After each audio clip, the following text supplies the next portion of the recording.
Chinese New Year is around the corner, but will it usher in better times for China? Well, the past year has been a difficult one, from COVID lockdowns to tech crackdowns, a struggling property sector, and most recently, widespread COVID outbreaks as many of those earlier restrictions fall away. Well, the pressure on the Chinese economy has been nothing less than intense. The year of the rabbit is upon us. Will the Chinese economy spring back into action? Well, that's our topic for today's show. I'm Stephen Beardsley in Berlin. It's great as always to have you with us. And joining me for this conversation is Teresa Fallon. She's the founder and director of the think tank Center for Russia, Europe, Asia Studies in Brussels. Teresa has lived and worked in Beijing and Moscow. Her focus is on EU-Asian relations, maritime security, and great power competition, among plenty of other areas. Teresa, many thanks for joining us. I want to begin with a very general question that sort of cuts straight to our topic. Will this year be better economically for China than last year? How do you see it? There's no place to go for China but up. It's been a terrible period of COVID lockdowns, lack of productivity, and negative 10% exports recently. So we see there's only one place to go. The rabbit will jump. And in the Chinese Lunar New Year, the year of the rabbit's always considered the most optimistic period. So let's hope. But the other problem is that the reforms needed to improve the Chinese economy, there will be revenge buying, but there won't be really reforms made unless the new government is brave enough to tackle those. So I suspect that the rabbit will jump, but it will come down again, and there will be many other issues that the Chinese Communist Party have to face. All right, let's just see how far the rabbit will have to jump. Let's take a look at how much the Chinese economy underperformed last year. According to Beijing's figures, it grew by a mere 3.3% in 2022. That's far below the 5.5%, roughly 5.5% is what Beijing has always said that it targeted for last year. And it insisted that it would stay around that number through much of the year, even as the outlook seemed to worsen. As we mentioned, the country's harsh COVID restrictions, locking down entire cities, as well as troubles in the real estate market, really helped muffle domestic consumption during the year. And of course, limiting production and exports, huge for the global economy. Teresa, a growth figure of 3.3% annually. What kind of pressure does that put on Chinese leadership when we look at that goal of 5.5%? The 5.5% figure is needed to ensure new jobs for people graduating from universities. So we see such a high unemployment rate already in the youth sector, 16.7%. So this is a social issue as well for China. And I mean, that was pretty low. They never really say 5.5. So usually it's like 8. So they really even lowered it to 5.5 as the bare minimum. So I think that was a disappointment. But after all, they had COVID lockdowns and zero COVID policies in place. Can we say that those COVID lockdowns are really the biggest culprit? Because, I just mentioned the real estate. There was also this kind of real tech crackdown, really the heavy hand of Beijing. We always talk about those COVID lockdowns. Give me a sense of how big they were compared to some of the other stuff. That's a really good point. I mean, the ground is really in bad shape. We saw a lot of these things being ignored in the run-up to Xi Jinping and the Party Congress. He wanted peace. He wanted everything to look perfect, and things just kept erupting around him. COVID problems, but he wanted to push through his third unprecedented, reportedly. He has been in power for 10 years. He should have been leaving, but he managed to stay on for a third term. Most analysts think he'll stay on till he dies. So I think that these issues aren't being addressed. Initially, they wanted to kind of reform the type of real estate issues. And because the economy is in such bad shape, they're kind of weakening some of those reforms that they had initially made. That led to the Evergrande collapse. So I think that they want to improve things, but then on the other hand, they want to keep the public happy, because we saw these protests that happened. They were small, but I think that there might be a lot of unhappy people in China because they endured zero COVID, the lockdowns, the constant testing, and now they have whiplash. They've been told they're on their own. And so this idea that, that the government didn't even prepare ICU, intensive care units, they didn't even stockpile enough basics like aspirin. You can't find fever-reducing medication anywhere now. It's like almost a black market for these goods. So the people really feel angry and disappointed. And now with the Lunar New Year, we'll see people moving from urban areas back to the countryside. So they'll see another spike in Omicron or other variants of COVID.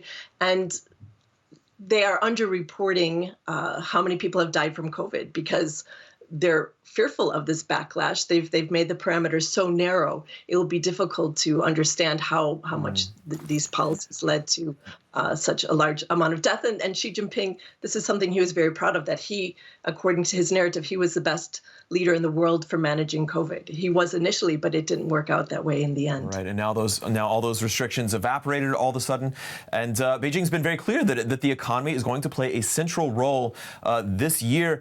Chinese also very concerned about their role globally and how they're perceived. Of course, many businesses manufacturing in the country, many foreign businesses, I should say, and the Chinese market always so attractive to overseas companies, including those here in Germany, among their biggest markets. China still eager to tout its economy overseas. Just this week, Vice Premier Liu He sought to reassure business and political leaders in Davos that, hey, the world's second biggest economy is actually getting back on track. Let's take a look at what he said. First off, the COVID-19 situation is normalizing. China has passed the infection peak and things are getting back to normal for most of society. The pace of recovery from the peak of infections to returning to normal was very fast, faster than we expected. Secondly, normal life and production are fully back to normal. Hospitality, tourism and other consumer areas are back to normal. Here are some surprising figures from the transportation authorities. They are expecting Chinese people to make 5 billion trips during the Lunar New Year holiday. That's enormous. So like I said, life has been restored to normal in China. All right, I think we got the message there. Normal, normal, normal, back to normal. You just sort of touched on this, Teresa, that obviously there are still a lot of issues with COVID. It's not really back to normal. But how this message delivered at Davos, it's very important for these political and business leaders there, I would gather. How important is the Chinese economy to the world economy? And it's a broad question, but what can we say? Well, the Chinese economy is the second biggest economy in the world, and it is very important, but there's kind of a growing kind of tiredness with this lack of reforms. We saw with the European Chamber of Commerce, for example, they published this past summer their annual report on doing business in China. It was 467 pages and had almost 1,000 recommendations. So there's a great deal of unhappiness with companies trying to do business in China. And I would say a lot of people who were stuck in China, for example, Jörg Wuttke, who was the head of the European Chamber of Commerce, he was stuck in China for 3 years. He just finally was in Brussels just recently. So, these people who have been... Right. So I think a lot of people are a bit exhausted. I've heard a lot of complaints from diplomats, how difficult it was to be posted in China during that period. Davos is a place for Davos man. Everyone wants to have a happy, it's kind of an optimistic place. But China's foreign direct investment they've had a rough time.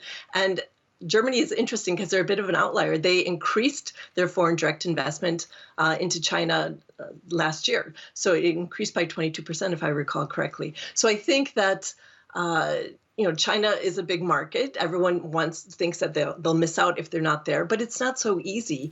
And under Xi Jinping and all of these rules that the Chinese Communist Party has put in place, it's getting harder and harder to do well there. And so certain industries, there are some bright spots here for China. The electrical vehicle industry, they have, the Chinese Communist Party has really focused laser-like on this, and their costs have gone down by about 41%. So it's almost impossible for someone like Elon Musk to compete with that. So we will see these electric vehicles competing in German markets all around the world. So I think that will be a bright spot in the Chinese economy.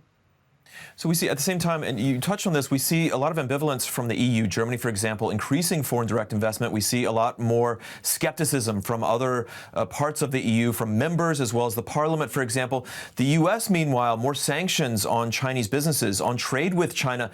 Are economies like the U.S. and the EU, are they on the same page when it comes to their approach to China, when it comes to trade and relations, or are they sort of moving apart? How should we look at this? That's a really good question. And we've seen from past experiences, Europe tends to arbitrage or tries to arbitrage the tensions between U.S. and China. But there are certain areas now where the U.S., for example, in the chip war, they're making it very difficult to export high-level chips to China. And some of these manufacturers are also in Europe, so they're, especially the Netherlands, so they're a bit annoyed by this type of blanket ban. The U.S. wants to cooperate among allies, but how much this will dent the Chinese economy remains to be seen. It's very difficult for China to create cutting-edge chips. We've seen, a woman, trying to smuggle some chips in from the U.S. as a pregnancy belly into China. So they're that desperate. They're sending people to do things like that. So I think that the chip war, fighting them at the highest level of technology is maybe a smart strategy by the Biden administration in order to carry out the policies that they want. Europe, it's a mixed bag. You have 30 member states, 27 EU member states. There's a land war going on in Europe. And so you have this division now between Central Eastern European states and how they see the China-Russia cooperation, and other countries like France and Germany who wants to increase ties with China. So everyone is waiting for the German paper on China policy, because that will influence the EU policy.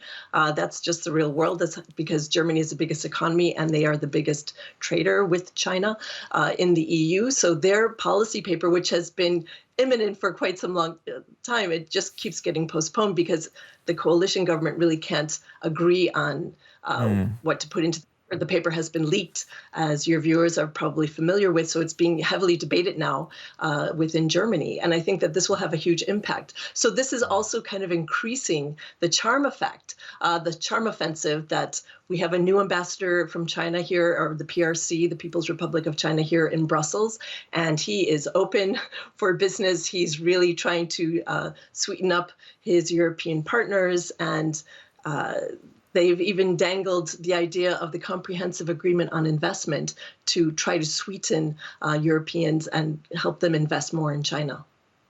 Let's talk about demographics. While this week's release of GDP figures definitely raised some eyebrows, the announcement that the Chinese population fell by 850,000 people was a bit more surprising. Birth rates have been sinking for a while. Teresa, I want to ask you, there's been, we've heard some voices say actually that a smaller population might not be such a bad thing for the economy. But what does an aging population mean for its economic status? How should we look at this?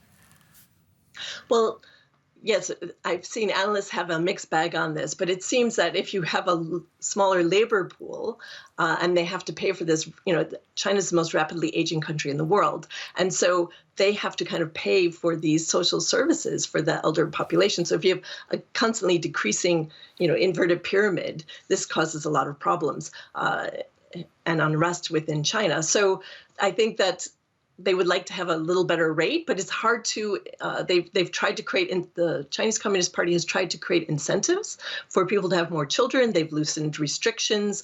Xi Jinping got rid of the after-school study centers that every competitive tiger mom in China wants their child to do well in, because that was increasing the cost of having children. So people find it very expensive to have children.